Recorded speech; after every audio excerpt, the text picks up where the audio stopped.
These basic building blocks have bedazzled billions of budding brains since birth, basically. Perhaps no toy has penetrated popular culture quite like these classic, curious, colorful creations from our childhood. Sharing is caring. We'll get lost in the long-lasting world of Lego on this week's episode of FYI. Welcome to For Your Info. En inglés. You got it.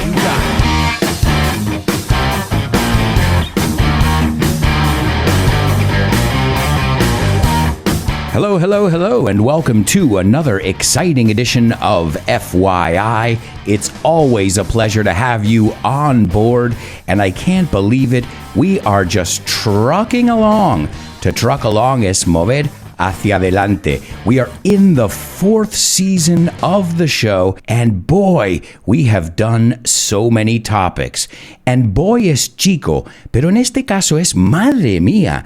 And remember, I'm always eager, con muchas ganas, to hear different topics. So make sure you send me your suggestions. And today we're going back to our childhood.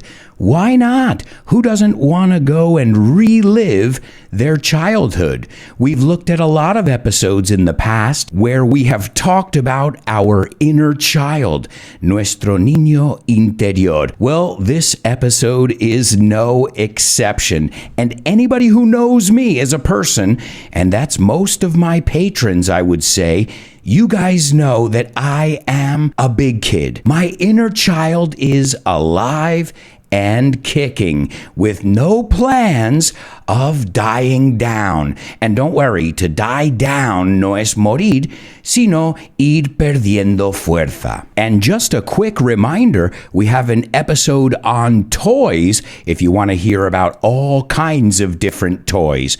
But I thought Lego deserved their own episode. I mean, they have movies, they have theme parks, merchandise, and everything else under the sun. But as always, we're going to start out with our intro, because I like to put a lot of vocabulary into the intro.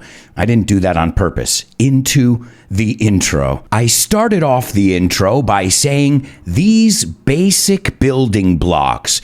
And let's look at the word these and this. Please tell me you don't pronounce them the same.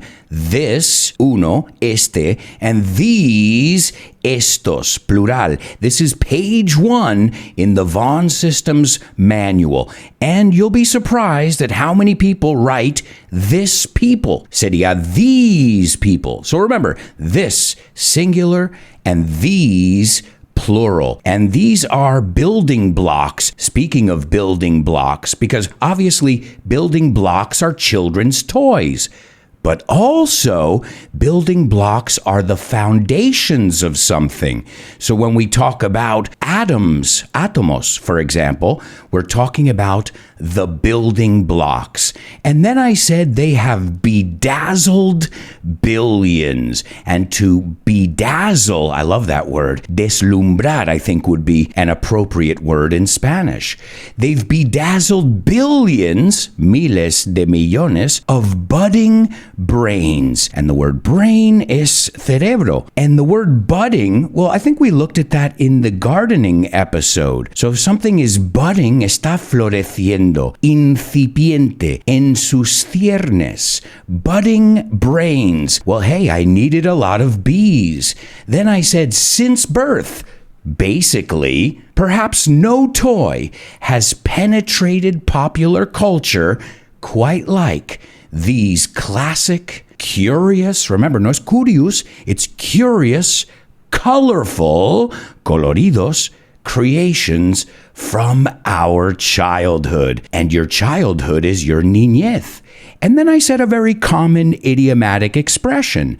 Sharing is caring. El que comparte demuestra que realmente le importa. It means that sharing is a good thing. Another way to say that is share and share alike. These are things that we talk about with children when they're learning to share. Because when kids are my daughter's age, everything is, it's mine, this is mine, that's mine. I'm like, baby, that's a public fountain. It's definitely not yours. And then I said, we'll get lost in the long-lasting world of Lego on this week's episode of FYI. And remember this, there is no plural. Well, yeah, there is, but it's Lego. It's not a regular plural. So you don't say, I'm going to play with Legos. Well, not according to the company. It's Lego in the singular and the plural form. And the word Lego is a fusion of two Danish words. Have you heard the word Danish before? Danish is Danes. So somebody from Denmark is Danish. And it comes from two words. The word leg, que no es pierna en danés, it's play, jugar, and got, which is good. So their motto, su eslogan, it's pretty simple. Play good, juega bien, which goes back to the whole sharing is caring thing. We'll start out with a couple statistics just to give you an idea at how huge this phenomenon is. And then we'll take a look at some of the history, fun facts, and we'll also look at expressions and so much more. Just remember, everybody, there's a bonus episode available every week. So you get an hour English class based on a topic. And if you want to join me and review these different shows and have a monthly master class, well, then you should go over to patreon.com/Alberto Alonso and take a look around, because we have got a curious community that's growing every day. So remember, if you want to be a part of it, you want to have bonus stuff, you want PDFs with all the vocabulary, plus we're having events and all kinds of giveaways. Giveaways is obsequios. I always forget that word. Vamos, cuando regalamos cosas. So I'd like to send a shout out to all my patrons, especially my super duper students, Javier, Roberto, David, Jose Maria, Mila, Alex, and Edgar.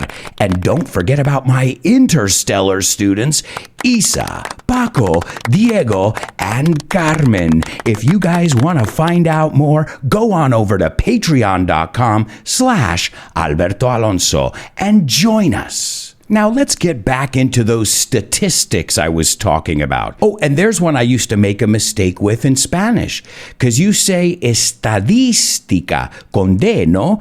Well, we say statistics, sin E y sin D. Reemplazamos la D con una T. All right, well, let's start with a little trivia question for you guys. How many different ways do you think 6 Lego bricks can be combined? So let's say you had 6 Lego bricks in front of you right now. How many different ways could you combine them? Could you put them together? Did you say 1 million? Oh, much more. All right, 10 million. Nope.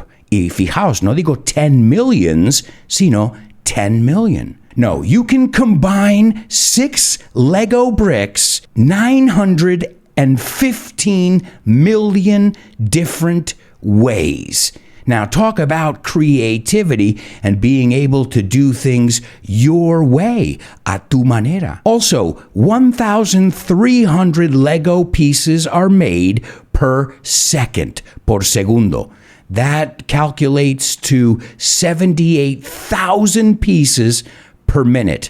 And anybody good at math? Can you get the per hour? How many Lego pieces are made per hour?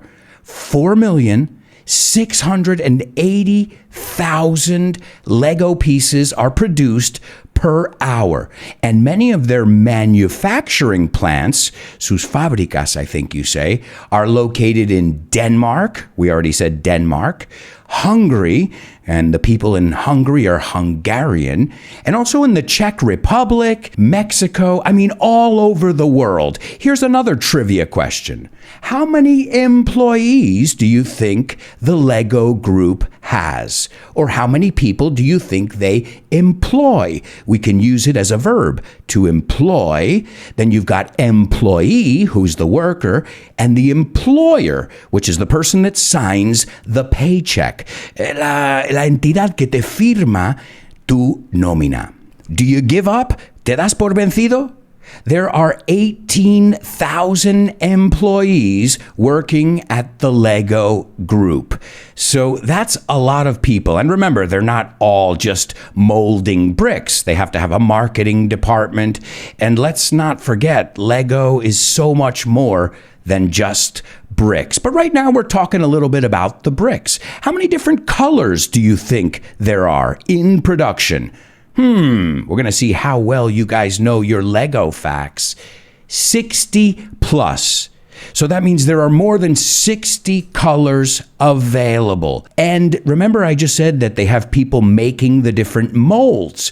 Well, supposedly, the mold is so accurate, the mold they use to make these Lego bricks, that it is accurate to the width, la envergadura, I think you say, of a single human hair.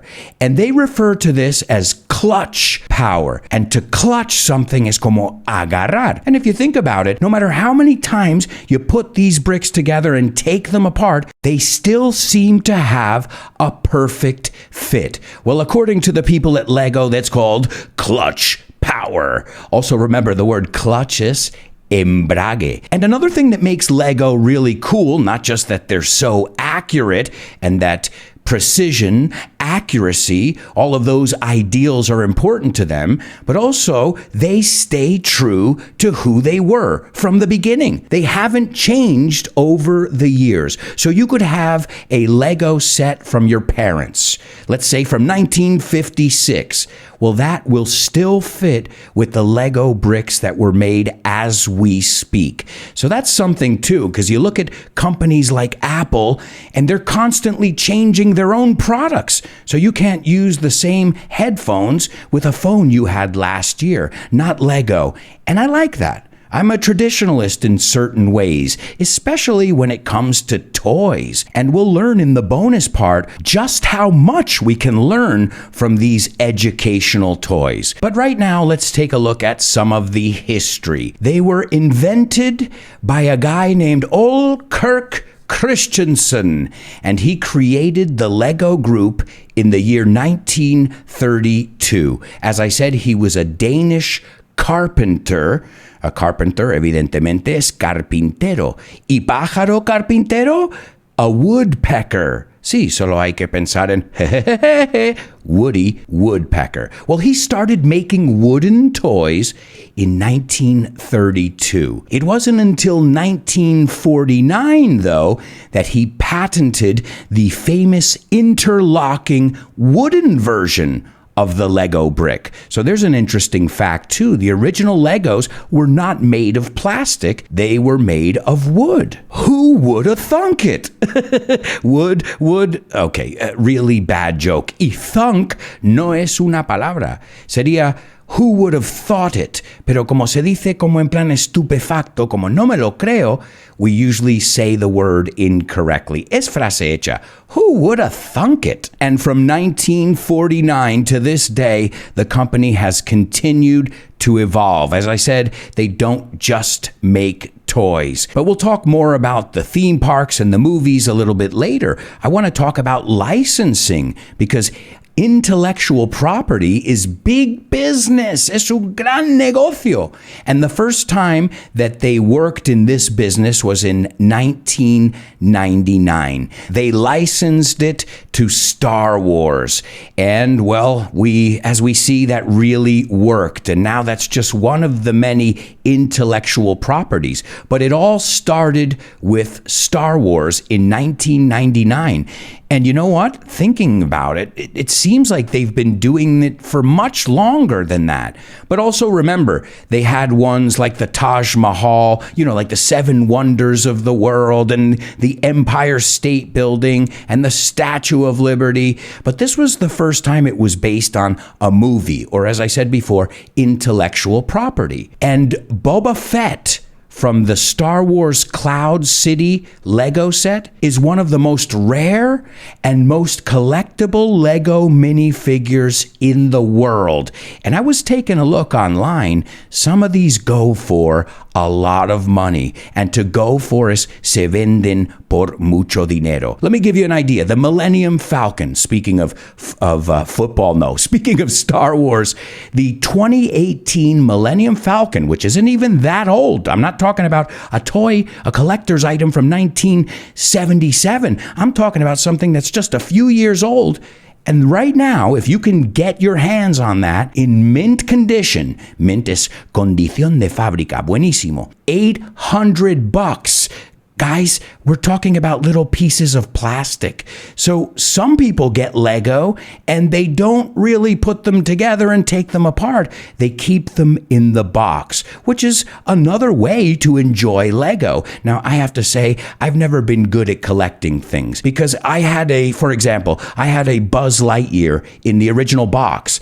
I couldn't keep it in the box. My daughter and I wanted to play with Buzz. But I get it, though. Again, some of these stats might change since there are always records being broken, and that's the way it works. But at the time of the recording of this show, the most expensive Lego minifigure is the 14 karat gold.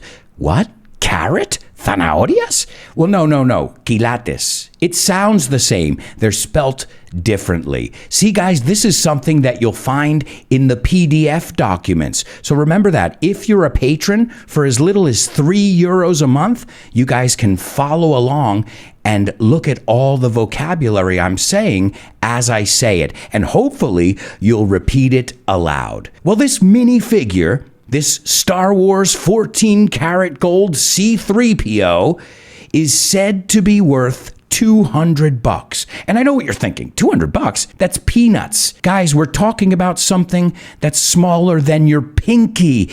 And your pinky is tu dedo pequeño. But there are only 2 of these characters in existence. Another first was in 2003.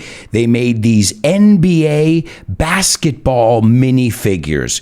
And that was the first time they based any Lego products on real people, such as the late, el difunto, Kobe Bryant. But that wasn't the first minifigure. That was the first minifigure who was a celebrity. The first Lego minifigure ever was a cop. A cop is a police officer, and he was part of the Lego Town theme, which came out in early 1978, when I was just 1 year old. Oh, and I just said records are being broken every day. When I was preparing the episode, I Googled Guinness Records with Lego, and I got 6,784 results. I'll give you some of the ones I came up with, but again, these are constantly being shattered. Yeah, to break a record es una cosa, and to shatter it es destrozarlo, pero en 1000 piezas. The largest Lego set ever sold was the Lego Taj Mahal, which I mentioned earlier in the show. It had 5,922 pieces. The Land Rover company recently set the world record for the largest Lego sculpture, the most bricks. Now, I know, I just said the other one had 5,922. Well, that's the largest Lego set ever sold. This was one that was done for a publicity stunt. Esto es como para atraer atención. So they built a replica, and this replica was built for the unveiling. A veil is something that covers something. So if you unveil it, you're showing it to everybody for the first time. So they unveiled a new SUV, un 4x4, and they made a replica of the Tower Bridge in London. And this is a 13-meter replica. Again, the difference between this and the Taj Mahal is you can buy the Taj Mahal set. This was done with a company and with permission and the whole 9 yards. Y todo eso. Also, remember we said people have their own collections. There's a guy, Fabio Bertini. He is the current record holder at the time of this recording for the most minifigures at home. And this guy is in San Marino, and he has a collection of 3,310 minifigures. And he's not counting the ones that he has 2 of, the duplicates. So that's a lot of Lego figures. I mean, how do you find the one you're looking for when you want it? And some of the ones from his collection are from the 1970s. So in the Lego realm, in el mundo de Lego, this guy is a legend. And the most expensive Lego was a 2x4 Lego brick. Now, 2x4 is 2 inches by 4 inches. Acuérdate, nosotros usamos pulgadas. So 2x4 Lego brick, which was crafted in 14 karat gold. I already mentioned this one to you, but I didn't tell you the price there. How much do you think it cost? How much do you think it went for? Why don't you answer me using a full sentence? It went for, and this was at an auction. An auction is una subasta. It went for $12,500. And that is pretty cool. And what makes this brick so special? Well, it was a brick, this gift brick that they gave to their employees who were working for the company between 1979 and 1981. Now, I've gotten some really nice Christmas baskets from my company. But gold? A block of gold? I think I'm working at the wrong company. And beware of knockoffs. A knockoff es una copia. Of course, if you've got something that works like that, a lot of people are going to check it out and try and do the same thing and possibly sell it for cheaper. But Lego is the biggest brand. It's when you think of these building blocks, you think of Lego. But they weren't the first ones to do it. There was an English toy maker, a woman named Hilary Fisher Page, and she invented these similar building bricks in 1936, and they were called Brie Plaques. Well, later they renamed them to Kitty Craft self-locking bricks.